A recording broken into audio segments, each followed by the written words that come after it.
SSC পরীক্ষা 2025 উচ্চতর গণিত এমসিকিউ প্রশ্নের সমাধান করছি। ঢাকা বোর্ড ক সেট এমসিকিউ উচ্চতর গণিত। প্রশ্ন 1, কিছু সংখ্যক লোকের মধ্যে 60 জন বাংলা, 35 জন ইংরেজি এবং 15 জন বাংলা ও ইংরেজি বলতে পারে। দুইটি ভাষার অন্তত একটি ভাষা কতজন বলতে পারে? 10, 40, 60, 80। সঠিক উত্তর 80। সঠিক উত্তর 80। প্রশ্ন নং 2, s সমান x square plus y square সমান 36 এবং y অসমান 0 হলে অন্যটি ফাংশন, অন্যটির লেখচিত্র একটি অর্ধবৃত্ত, অন্যটির লেখচিত্র x অক্ষের উপরই অর্ধতলে থাকবে। এখানে 2 এর 3টি উত্তরই সঠিক, অর্থাৎ 1, 2, 3। সঠিক উত্তর ঘ।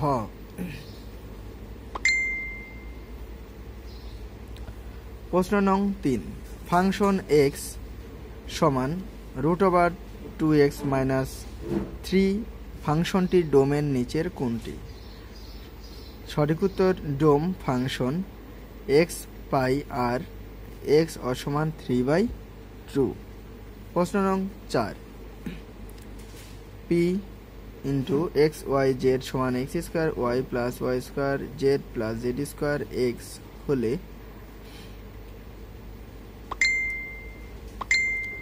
p × x y z সমমাত্রিক বহুপদী, p × x y z চক্রক্রমিক রাশি। 4 এর সঠিক উত্তর খ। 4 এর সঠিক উত্তর খ, 1 এবং 3। প্রশ্ন নং 5, এখানে চিত্র দিয়ে আমাদের উত্তরটি করতে হবে 5 এবং 6 নং এর। প্রশ্ন নং 5, এবিসি ত্রিভুজের নববিন্দু বৃত্তের ব্যাসার্ধ কত? সঠিক উত্তর 1.25 সেন্টিমিটার। প্রশ্ন নং 6, এবি সমান 4 সেন্টিমিটার হলে এসি এর উপর বিসি এর লম্ব অভিক্ষেপ কত? সঠিক উত্তর 0 সেন্টিমিটার। 0 সেন্টিমিটার। প্রশ্ন নং 7, x স্কয়ার - 3x - 2 সমান 0 সমীকরণের নিশ্চায়ক কত?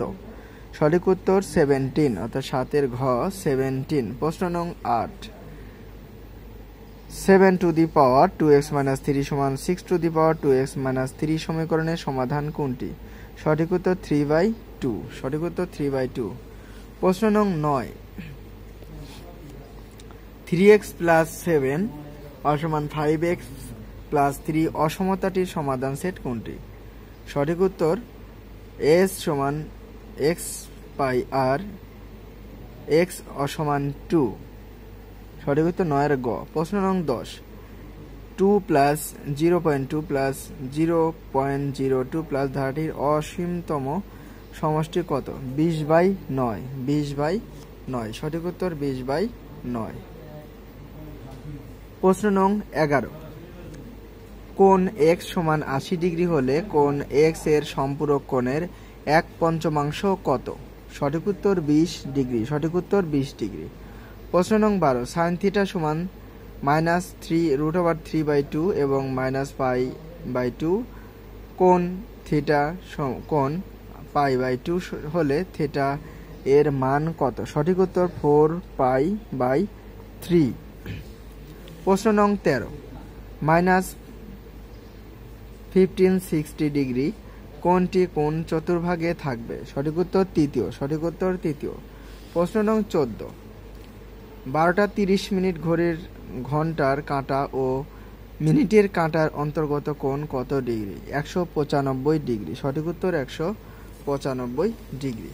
প্রশ্ন নং 15, 25^3x সমান 125 5y হলে তবে x/y এর মান কত? সঠিক উত্তর 5/2। 5/2। প্রশ্ন নং 16, ফাংশন x সমান 1 - 3x হলে ফাংশনের রেঞ্জ কত? সঠিক উত্তর ঘ -log এবং log। প্রশ্ন নং 17, x² - 4x + 4 হোল স্কয়ার এর বিস্তৃতিতে পদ সংখ্যা কত? সঠিক উত্তর 5। সঠিক উত্তর 5। প্রশ্ন নং 18, x - k/3 এর বিস্তৃতিতে x কিউ এর সহগ -12 হলে k এর মান কত? সঠিক উত্তর 9। সঠিক উত্তর 9। প্রশ্ন নং 19, a 5 - 3 এবং b -3 2 হলে ab এর মান কত? সঠিক উত্তর দৈর্ঘ্য √90 একক এবং সমীকরণ 5x + 8y = 1, অর্থাৎ 19-এর খ হচ্ছে সঠিক উত্তর। প্রশ্ন নং 20, রেখাটির ঢাল কত? এখানে 20 এবং 21-এ উত্তর করতে হলে আমাদের এই উদ্দীপক দেখতে হবে 3x = 5y + 15। তাহলে এই প্রশ্ন নং 20, রেখাটির ঢাল কত? সঠিক উত্তর 3/5। সঠিক উত্তর 3/5। প্রশ্ন নং 21, রেখাটির y ছেদক কত? রেখাটির y ছেদক কত? সঠিক উত্তর -3। সঠিক উত্তর -3। প্রশ্ন নং 22, এখানে চিত্র রয়েছে, ত্রিভুজের একটি চিত্র রয়েছে, এটা অনুযায়ী আমাদের উত্তরটি করতে হবে। সঠিক উত্তর হচ্ছে এখানে 1 নম্বর PE = PD + DE এবং 2 নম্বর PQ + QR + RP = 0 ডিগ্রি, অর্থাৎ 22-এর ক হচ্ছে সঠিক উত্তর। প্রশ্ন নং 23 এবং 24 উত্তর করতে হলে আমাদের এই উদ্দীপকটাকে পড়তে হবে। 22 সেন্টিমিটার ধারা বিশিষ্ট ঘনকাকৃতির বাক্সে একটি গোলক ঠিকভাবে এঁটে যায়। তাহলে এখানে আমাদের সঠিক উত্তর হচ্ছে 23-এর 484 পাই বর্গ সেন্টিমিটার। 484 পাই বর্গ সেন্টিমিটার। প্রশ্ন নং 24, বাক্সটির অনধিকৃত অংশের আয়তন কত? সঠিক উত্তর 5072.71 ঘন সেন্টিমিটার। 5072.71 ঘন সেন্টিমিটার। প্রশ্ন নং 25, একটি ছক্কা নিক্ষেপে 4 ওঠার সম্ভাবনা কোনটি? 1/6। সঠিক উত্তর 1/6। সঠিক উত্তর 1/6। এটা হচ্ছে আমাদের ঢাকা বোর্ডের উচ্চতর গণিত MCQ প্রশ্নের সমাধান। আমাদের এটার বিষয় করছিল 126, সেট করছিল ক, এবং আমাদের এখানে 25টি মোট প্রশ্ন ছিল এবং পূর্ণমান ছিল 25। পর্যায়ক্রমে আমি ঢাকা বোর্ডের বিজ্ঞান প্রশ্নের উত্তর দেব এবং অন্যান্য বোর্ড থেকে যারা পরীক্ষা দিয়েছে তারাও আমার এই ইউটিউব চ্যানেলের সঙ্গে থাকলে তোমরা অন্যান্য বোর্ডের প্রশ্নগুলো সমাধান পাবে। এবং আমি যে 9টি শিক্ষা বোর্ড রয়েছে, 9টি শিক্ষা বোর্ডের সকল বিষয়ের MCQ প্রশ্নের আমি সমাধান করেছি। তোমরা সকল ভিডিওগুলো দেখলেই তাহলে সকল প্রশ্নের উত্তরগুলো একসঙ্গে করে নিতে পারবে। আশা করি তোমরা সবাই আমার শিক্ষামূলক ভিডিও এবং চ্যানেলের সঙ্গে থাকবে। সবাইকে অসংখ্য ধন্যবাদ।